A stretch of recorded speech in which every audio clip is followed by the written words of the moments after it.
There's a reason the president calls out fake news for what it is. These pilots, these refuelers, these fighters, these air defenders, the skill and the courage it took to go into enemy territory flying 36 hours on behalf of the American people and the world to take out a nuclear program is beyond what anyone in this audience can fathom. And then the instinct of CNN, the instinct of the New York Times is to try to find a way to spin it for their own political reasons, to try to hurt President Trump or our country. They don't care what the troops think. They don't care what the world thinks.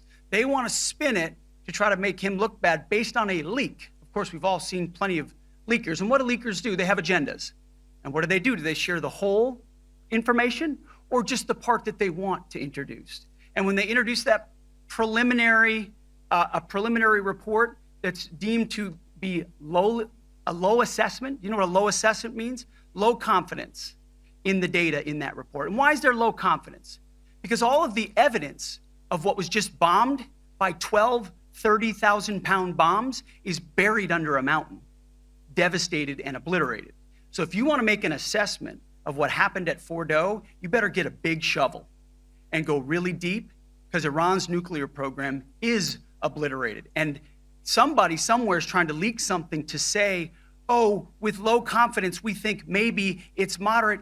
Those that dropped the bombs precisely in the right place know exactly what happened when that exploded. And you know who else knows? Iran.